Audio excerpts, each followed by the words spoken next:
aqui, ainda me reportando à proposta metodológica, né, nós, né, incorporamos, né, após aquelas apresentações e, né, uma reflexão sobre, né, aquela etapa, né, algumas questões que a gente considera de fundamental importância, né, para, né, logicamente, a efetivação desse plano. A regularização fundiária tem que ser um grande pacto, na verdade, né?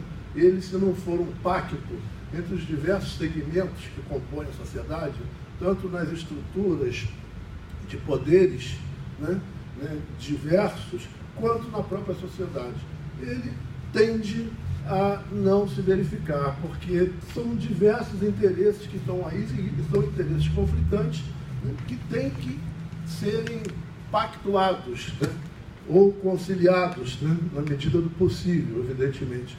Isso aí, inclusive, né, nas nossas pesquisas, né, nessa etapa de trabalho que já estamos, é um grande dificultador, né, que a regularização fundiária realmente se dê como uma política extensiva e necessária, né, para resolver os problemas né, habitacionais que a gente tem no município.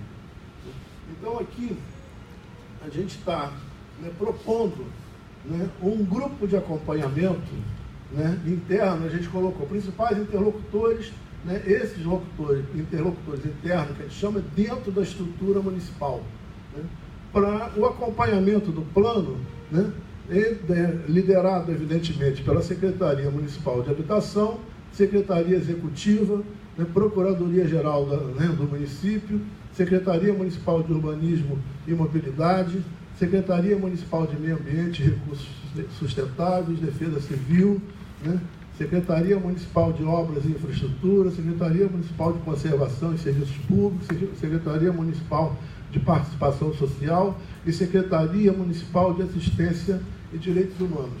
E por motivos, evidentemente, muito, né, óbvios, praticamente, a gente pode dizer, toda essa estrutura, né, tem que estar envolvida com o processo e ela tem que estar acompanhando esse processo desde o início.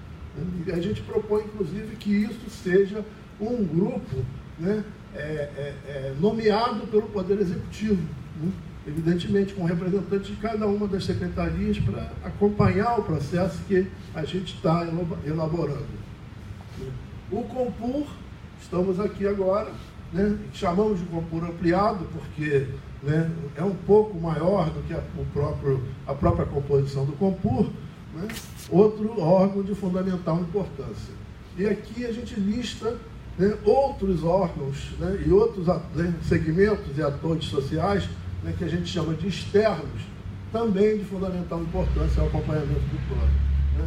Representantes de associações e movimentos populares, cartórios e registros imobiliários, Serviço de Patrimônio da União, Instituto de Terra do Rio de Janeiro, né, Caixa Econômica, Instituto Estadual do Ambiente, Departamento de Recursos Minerais do Estado, né, Ministério Público Estadual, Defensoria Pública, Concessionário de Serviço Público, UF, NEPU, UFRJ, LEDUB, aqui faltou um da UF, aquele laboratório de pesquisa lá do Jerônimo, demais instituições acadêmicas que possuam trabalhos desenvolvidos na área de regularização fundiária. Quer dizer, todos realmente têm que estar envolvidos nesse processo. Bom, aqui é mais uma outra, né, uma outra referência à nossa proposta metodológica, que a gente chamou dos eventos de encontros com a sociedade, eventos de discussão do plano com a sociedade. E aí nós procuramos ampliar um pouco o número deles, que estava previsto um número um pouco menor, e dentro das possibilidades, evidentemente, de tempo e de orçamento que temos, a gente conseguiu chegar a isso que está aqui, né? O Compur ampliado, né, a gente tem previsão de 5 encontros, a gente já teve um, estamos tendo o outro agora, nesse momento, né? E em 3 outros momentos do plano, né, a gente terá mais 3. Audiências públicas, a gente já teve uma, está prevista uma agora, e aqui está prevista uma na etapa de final da caracterização, aqui, né? E temos encontros com as comunidades, que a gente chama de, né, dos encontros nas regiões, né, de planejamento da cidade. Então nós temos 10 no total, né? Valério pode me ajudar? Na verdade, né? são 11 concorre ao BR. Sim, aqui está faltando, em cima foi corrigido. Isso a gente descobriu depois. Na verdade, tem mais um aqui. Né? E a gente vai explicar daqui a pouquinho o que é REURB-R, para os que ainda não estão a par disso. Uma no leste, uma na oceânica, 3 na... Uma no leste, uma na região leste, uma na região oceânica, fora essa aqui. Né? 3 na Praia da Bahia. 3 nas praias da Bahia, 2 em Pendotiba e 3 na região norte. Exatamente isso. Só uma no oceânica? Uma na região oceânica, né? E mais uma de REURB-R, né? Que nós vamos explicar, né, daqui a pouco, né? Que REURB-R são aquelas que tratam de áreas públicas, né? Que a gente chama de com acesso restrito, né? Ou, né, como a gente tratou, né, durante o trabalho, áreas públicas aprisionadas. São aqueles loteamentos que, né, privatizaram áreas públicas, né? Que está previsto também na lei atual de regularização fundiária. Vamos em frente. Bom, agora a gente vai entrar propriamente na apresentação dessa etapa, né, diagnóstico da situação fundiária. Vamos em frente. E aqui está a estrutura que a gente dividiu o trabalho. Né? O que está marcado em azul mais escuro é o que eu vou apresentar para vocês agora. Né?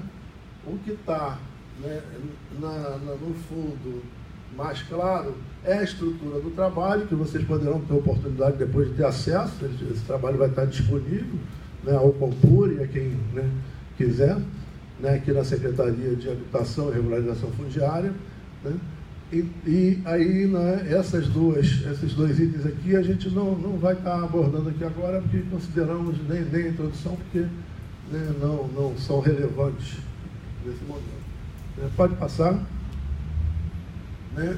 O objetivo dessa etapa, né, como eu já falei para vocês anteriormente, é um diagnóstico da situação fundiária, da sucessão de terras, com a conceituação e identificação dos principais tipos de irregularidade, vamos dizer assim, os principais tipos de irregularidade, bem como a sua incidência no território de Niterói. Né? O que se espera de um diagnóstico passa à frente, né? Isso é uma reflexão. Né? Um diagnóstico, a gente usa sempre uma metáfora aqui da medicina, que os arquitetos gostam muito disso, né? Os arquitetos e humanistas, porque é uma forma de fazer a compreensão. O diagnóstico é justamente você procurar identificar, você quando está sentindo algo, né, algum tipo de enfermidade, você vai no médico para que ele diga para você o que ele está sentindo. Aí ele vai, né, fazer, hoje a gente tem uma medicina diagnóstica muito avançada, ele vai te pedir uma série de exames, né, para mapear, né, e localizar a sua enfermidade. Pois bem, um diagnóstico aqui, a gente objetiva fazer a mesma coisa, né?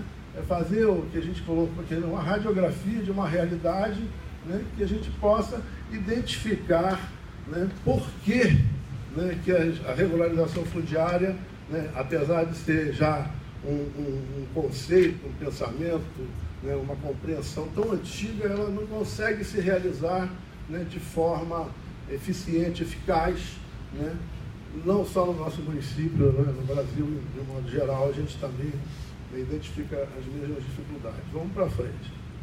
Né? Isso aqui é uma contextualização do município na região metropolitana, só para justificar, né, da importância, né, da regularização fundiária, né, no município, né, e o foco, né, desse plano, né, nas populações de baixa renda, justamente porque esse percentual, né, em relação ao percentual populacional da região metropolitana, ainda consegue ser maior. Né? Niterói, né, é um município que tem uma concentração de renda muito grande, né, e umas diferenças, né, muito fortes, por dizer assim. Isso aqui é um dado do IBGE do censo de 2010. Né? É o que temos, né, como fonte. Aí nós vamos entrar numa etapa de sucessão de terras, um histórico fundiário, para procurar realmente contextualizar essa questão fundiária, né, no município de Niterói, que também não se dá de forma diferente, né, né, de um modo geral, aqui no Brasil como um todo, né, e tem algumas particularidades, evidentemente, aqui, né, nossa, do município. Então, passando rápido, né, desde de 1530, né, quando foi implantado no Brasil a lei das capitanias, né, hereditárias, né, ela implanta no Brasil uma lei chamada Lei das Três Marias, que é de 1375. Né? Essa lei, então, obrigava, e ela tinha a finalidade, as capitanias hereditárias tinham, né, a finalidade de colonizar, né, aquelas terras que Portugal acabava, né, de conquistar, né, para alguns descobrir.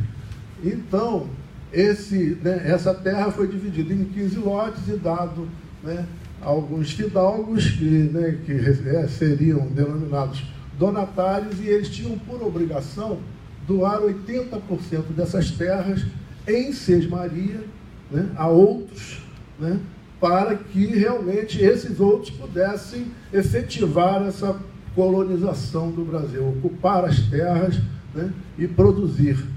Né. Esses sesmeiros, né, por sua vez, necessitando também de trabalhar na terra, eles doavam, mas aí doavam sem a autorização régia, que se chama, né? A autorização régia é justamente o que vai proporcionar essa legalidade, né, na sucessão de terras. Quer dizer, Portugal era dono de todas as terras, né, delegou esse poder a um, né, donatário. Esse donatário tinha por obrigação doar 80% dessas terras a outros, né, que viriam, né, a colonizar essas terras, né, a ocupar, né, e esses outros passaram a ceder parte dessas terras também com o objetivo que elas fossem colonizadas. Né? Porém, né, essa terceira transmissão já não tinha chamada autorização régia. Então aí a gente tem a primeira irregularidade, né, ou a primeira aquisição de terras de forma ilegal. Também aqui, né, tem um fato pitoresco, né, importante, histórico, que todas essas terras, né, doadas em sesmaria, elas eram registradas, né, nas paróquias, né, nas igrejas, que é onde se fazia os registros civis, né, casamento, né, morte, batizado, né, e terras. Em 1534, surgimento de registro de terras, acabei de falar, né, terras de um grande proprietário foram cedidas ao grande. Aqui começa um pouco a história de Niterói, né, e aqui então, né, há esse marco histórico que, né, todos conhecem, da fundação da cidade, né, e o cacique Araribóia recebeu, né, essas terras que já eram ocupadas, né, por outros, né, sesmeiros, né, quer dizer, aí já há uma superposição também de posse, né, ou de propriedade, né, e o cacique Araribóia, com a sua tribo, se instalou no alto do Morro de São Lourenço, onde ele, né, funda a cidade e aqui se estabelece.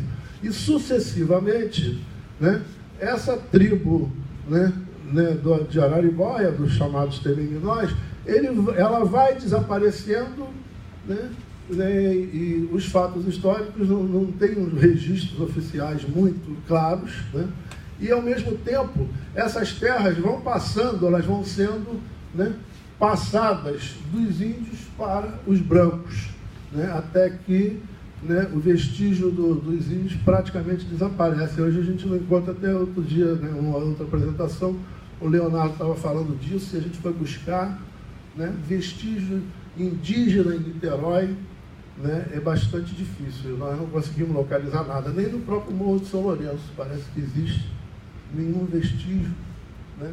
No sul do estado, por exemplo, a gente sabe dos caiçaras. Os caiçaras, né, são descendentes dos índios, né, dos tamoios, né, que também foram extintos, foram, né, totalmente, né, extintos, foram dizimados daqui, na derrota que eles tiveram para os próprios portugueses e tememinóis, né, como associados dos franceses, como aliados, né, e eles fogem para o sul do estado, né, vão fugindo, como os índios vão fugindo para o interior de modo geral, né, cedendo a essa ocupação, né, do europeu de modo geral no território brasileiro. Vamos embora.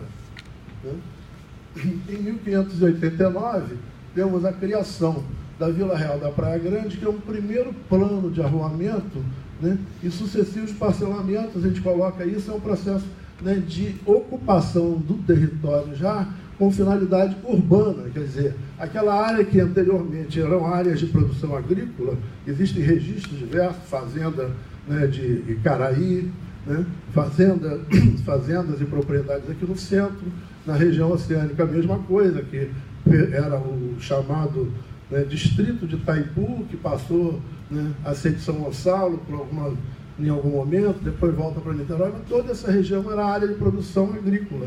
E ela, gradativamente, a partir desse primeiro plano aqui, ela começa, né, a sofrer esse processo de parcelamento e transformação em áreas urbanas. Vamos embora. Aqui temos o que se tem notícia do segundo plano, né, desse tipo, né, dessa transformação, né, de uso, que a gente pode chamando, né, plano de um uso agrícola por um uso, né, urbano, eminentemente urbano. Né, o plano de arruamento de Icaraí, né, que chega até, né, o atual chamado Jardim Icaraí. Né? Esse plano pegava desde a praia de Icaraí até, né, aquelas ruas que estão lá até hoje, como aqui essas ruas do centro também, são traçadas nesses planos que a gente está falando. Né? Um outro marco interessante, né, é essa lei aqui, né, que ela, de certa forma, prevalece até hoje. Né? Isso é um marco muito contundente, vamos dizer assim, né, na sucessão de terras, né, porque essa lei aqui, ela vai permitir, na nossa interpretação, e não é só minha, de diversos autores, né, que haja um processo, né, de crescente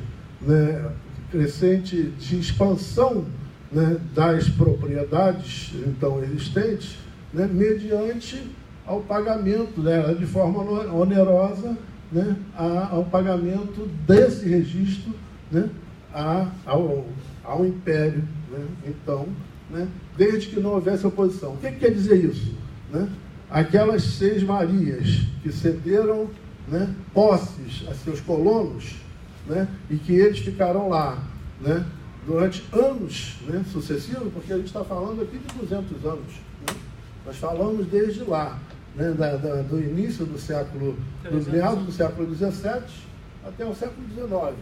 Né? Então, esse processo de ocupação do território, né, se dá justamente dessa forma. Então, aqueles colonos que ocupavam essas terras, né, foram gradativamente também expulsos por aquele proprietário que era mais poderoso, chegava lá, peraí, sai daqui que agora isso aqui é meu. Né? Não tem resistência. Vou lá no registro meu nome, pago, ela é minha. Né? Isso permitiu, né, os grandes latifúndios, e Niterói, essa cidade